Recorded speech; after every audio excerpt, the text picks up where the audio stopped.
Kita beralih ke informasi lain, pemirsa. 7 orang warga Israel tewas dan 12 lainnya terluka saat serangan seorang pria di sebuah halte bus di Yerusalem Timur. Pasukan keamanan dikerahkan di dekat persimpangan Ramoti Yerusalem Utara pada Senin setelah serangan penembakan yang menyebabkan 7 orang tewas dan beberapa lainnya terluka. Petugas tangkap darurat mengevakuasi jenazah dengan ambulans, begitu juga dengan korban luka. Sementara polisi menutup area penyerangan tersebut. Media Israel melaporkan kedua pelaku berasal dari tepi barat dan polisi mengonfirmasi bahwa para penyerang telah diamankan untuk diproses sesuai hukum.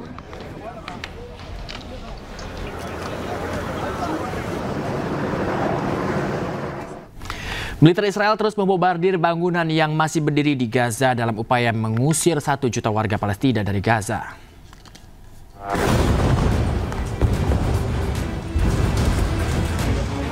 Siang malam, satu persatu gedung tinggi di Gaza dihancurkan tentara Zionis Israel. Rudal menghantam gedung yang masih berdiri hingga runtuh rata dengan tanah. Dalam 24 jam terakhir, sedikitnya 35 warga Palestina tewas akibat serangan Israel yang kian masif. Serangan demi serangan terjadi pasca Israel terus mengeluarkan perintah evakuasi di seluruh Gaza. Bahkan Israel menyebarkan selebaran perintah evakuasi dari langit.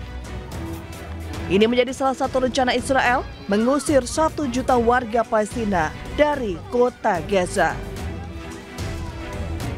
Pemirsa, Israel kembali menyerang kota Gaza. Menara Al-Roya di kota Gaza dibom tentara Israel. Serangan terjadi setelah Israel mengeluarkan peringatan untuk mengevakuasi warga ke wilayah yang aman.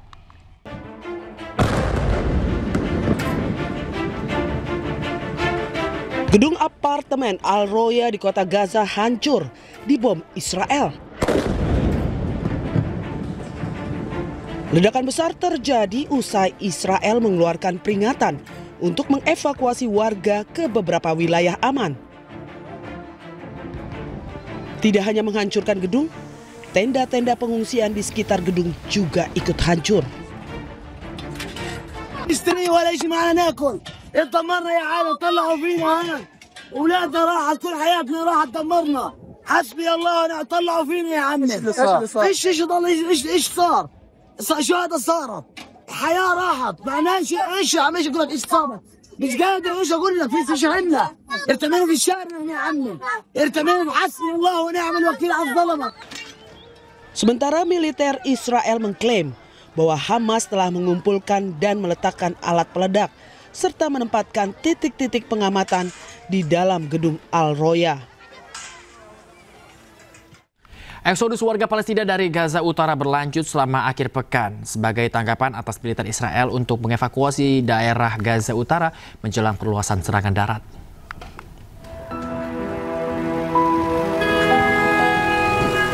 Sejumlah keluarga berhamburan pemirsa keluar dari wilayah utara sambil membawa barang-barang mereka. Banyak yang berjalan kaki, sementara yang lainnya mengendalikan kereta keledai dan traktor pada Sabtu siang waktu setempat. Pasukan pertahanan Israel atau IDF telah menginstruksikan penduduk untuk menuju selatan sebagai bagian dari operasi kereta perang Gideon. Israel terus meluncurkan tahap baru operasi penyerangan dengan menembaki dan menghancurkan menara-menara perumahan di kota Gaza.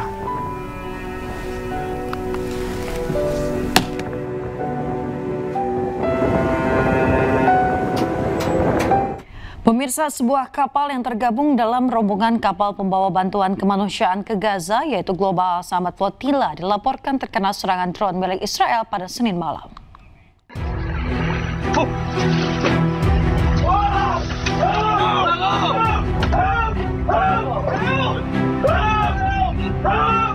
Kepanikan awak kapal terlihat saat sebuah serangan yang diduga berasal dari drone menyerang rombongan kapal pembawa bantuan kemanusiaan ke Gaza milik GSF.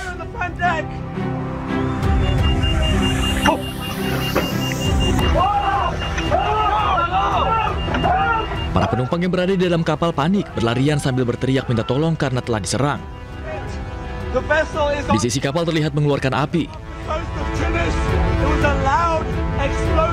Beruntung seluruh penumpang dan awak kapal dinyatakan selamat. Global Smooth Flotilla mengkonfirmasi bahwa salah satu kapal utama yang diserang membawa anggota komite pengarah GSF.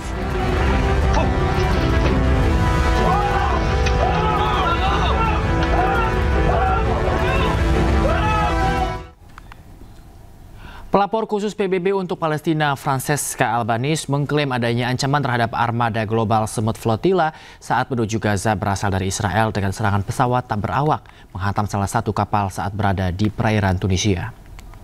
The family has been attacked by a drone. Of course, it will have to be verified. But there is a history of attacks on the flotilla. There are current statements against the flotilla, threatening the flotilla, of course, from Israel, but there is no other state currently protecting this boat other than Tunisia. Pemirsa, misi kemanusiaan menembus blokade Gaza melalui jalur laut Mediterania terus digelorakan oleh ratusan aktivis kemanusiaan pro-Palestina, termasuk puluhan aktivis asal Indonesia. Guna mempersiapkan perjalanan kemanusiaan ini, sejumlah pembekalan untuk pelayaran terus dilakukan.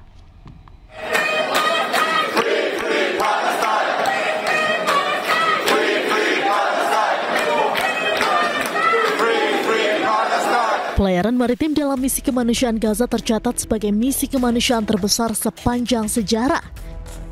Tercatat sebanyak 44 negara dan ratusan aktivis kemanusiaan tergabung dalam gerakan Global Smooth Flotilla. Mereka bertekad akan menerobos blokade Israel untuk membuka koridor kemanusiaan untuk rakyat Gaza yang kini mengalami genosida. Salah seorang anggota steering committee Global Smooth Flotilla sekaligus koordinator Sumut Nusantara, Muhammad Nadir Al-Nuri, menyebut misi pelayaran kemanusiaan terbesar ini belum pernah dilakukan sebelumnya. Guna menyiapkan pelayaran tersebut, sejumlah pelatihan dan pembekalan bagi aktivis terus dilakukan sembari menunggu kapal berlayar dari Tunisia menuju Gaza. Bersama-sama di dalam satu usaha di bawah nama Sumut Nusantara, berada bersama-sama dengan Global Smooth Flotilla yang diwakili lebih sebenarnya daripada 50 buah negara, akan bergerak bersama-sama untuk memecahkan kepungan ke atas Gaza melalui jalan laut dan insya-Allah membuka humanitarian koridor laluan kemanusiaan supaya bekalan makanan, perubatan dan sebagainya boleh dibawa masuk ke dalam bumi Gaza. Indonesia bersama Malaysia dan sejumlah negara lainnya dari Asia Tenggara dan Asia Selatan akan diberangkatkan pada awal pekan ini dari Tunisia menuju jalur Gaza. Sejumlah bantuan kemanusiaan seperti makanan dan obat-obatan juga turut dibawa. Aksi kemanusiaan ini lebih mengedepankan aksi damai dan tanpa kekerasan, sehingga diharapkan Israel membiarkan konvoi laut ini masuk ke dalam jalur Gaza.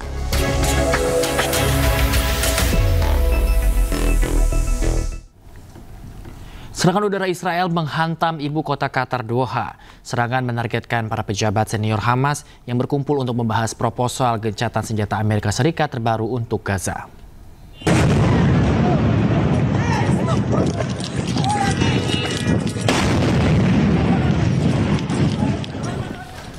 Ledakan terdengar di seluruh kota. Menurut media setempat, sekitar 15 jet tempur melancarkan 12 serangan udara. Serangan menghantam bangunan tempat tinggal. Militer Israel mengkonfirmasi bahwa mereka melakukan serangan itu dan menyatakan mereka menargetkan kepemimpinan senior Hamas. Namun belum ada konfirmasi tentang jumlah korban. Oh my God.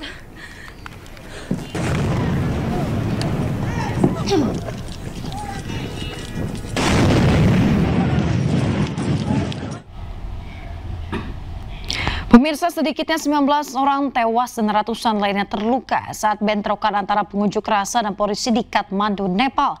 Selain karena maraknya korupsi, demo dipicu keputusan pemerintah memblokir semua platform media sosial yang berujung pengunduran diri Perdana Menteri Sharma Oly.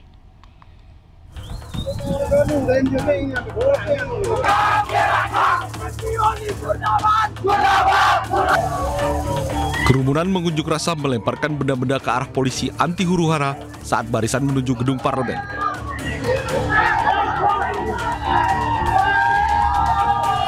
Ketegangan meningkat setelah para demonstran menerobos masuk ke gedung parlemen Nepal. Sementara polisi merespon dengan meriam air, gas air mata dan peluru tajam saat massa berusaha memanjat pagar gedung parlemen.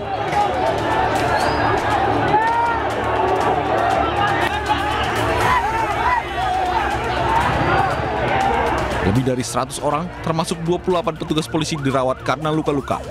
Sementara beberapa pengunjuk rasa mengangkut korban luka ke rumah sakit dengan sepeda motor.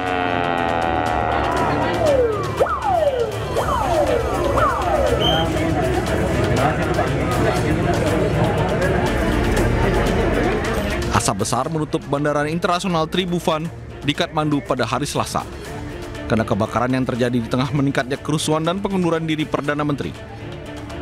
Perdana Menteri Nepal KP Sharma Oli mengundurkan diri pada Selasa menyusul keputusan pemerintah yang melarang situs media sosial beredar.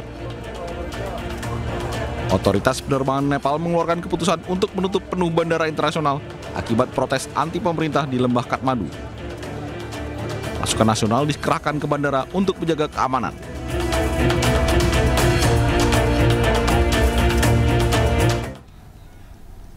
Pendukung Partai Rakyat Republik Turki bentrok dengan polisi di dekat kantor pusat partai di Istanbul pada Senin waktu setempat.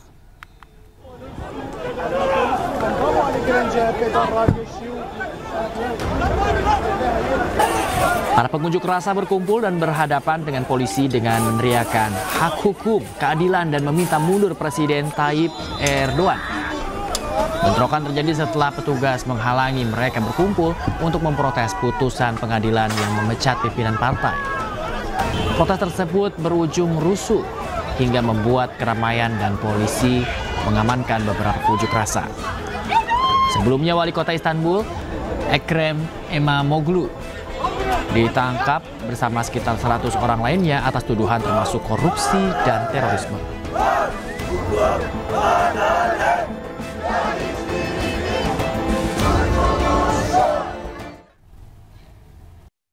Pemirsa, Timnas Futsal Indonesia melaju ke final turnamen Futsal Internasional 2025 usai menggilas Korea. Timnas Futsal Indonesia menang meyakinkan atas Korea lewat skor 3-0.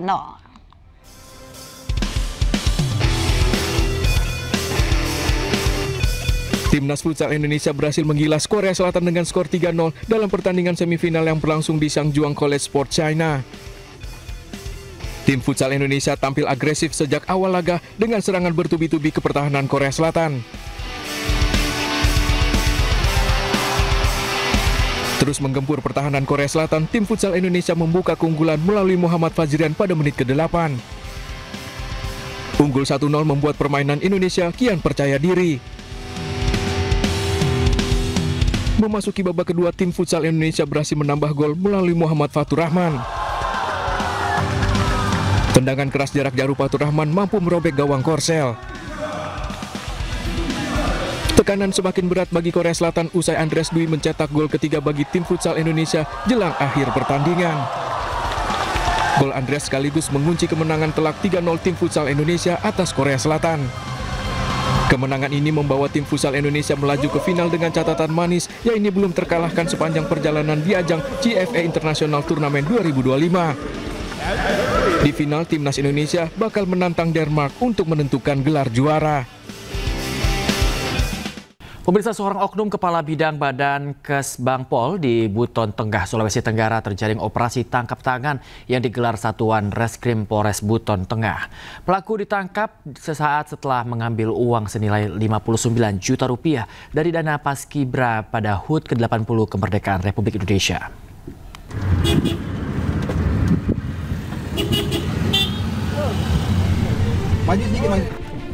Pria yang menggunakan pakaian ASN ini adalah pegawai dari Dinas Kesatuan Bangsa dan Politik, Kesbangpol Kabupaten Buton Tengah, Sulawesi Tenggara. Pria berusia 53 tahun ini ditangkap Satreskrim Polres Buton Tengah karena tertangkap tangan usai mengambil uang dari rumah penyedia di Desa Walando, Kecamatan Gu, Kabupaten Buton Tengah. Uang tersebut merupakan uang fee dari anggaran Paskibraka sebesar 59 juta rupiah. Polisi mendapati tumpukan uang senilai 59 juta rupiah yang disimpan di bawah jok motornya. Dalam pemeriksaan, tersangka mengaku permintaan uang ke pihak penyedia atas pengetahuan atasannya. Bahkan uang tersebut rencananya akan diserahkan ke Kepala Kesbangpol selaku atasannya. Uang tersebut merupakan keuntungan pihak penyedia dari proyek pengadaan makan dan minum bagi pasukan pengibar bendera merah putih dalam rangka HUT Kemerdekaan Republik Indonesia yang ke-80 yang dianggarkan sebesar 196 juta rupiah. Pihak penyedia menyerahkan uang tersebut atas permintaan Oknum Kabid sebagai pejabat pelaksana teknis kegiatan atau PPTK. Total anggaran Paskibraka Kabupaten Buton Tengah sebesar 700 juta rupiah untuk beberapa jenis kegiatan, salah satunya pengadaan makan dan minum. Penyedia dari kegiatan pasar pangan, penyidik menemukan barang bukti berupa uang tunai pecahan 100.000 dan pecahan 50.000 senilai total kurang lebih sekitar 59 juta rupiah. Uang ini. Pemirsa, jenazah staf KBRI Peru Zetro Leonardo Purba yang tewas ditembak di distrik Lince, Kota Lima, Peru akhirnya tiba di tanah air. Jenazah Zetro diterbangkan dengan rute Peru Amsterdam Kuala Lumpur Indonesia menempuh perjalanan sekitar 40 jam.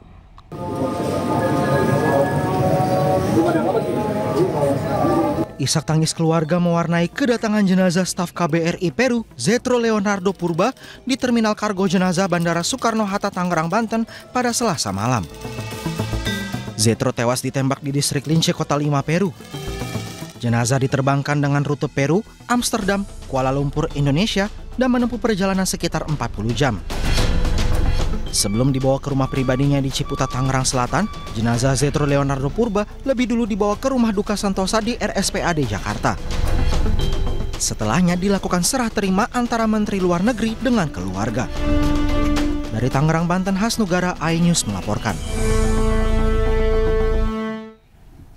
Pemirsa, sebelumnya diplomat KBRI 5 Peru yaitu Zetro Leonardo Purba tewas ditembak orang tak dikenal. Peristiwa itu terjadi saat Zetro sedang bersepeda bersama sang istri di kawasan permukiman.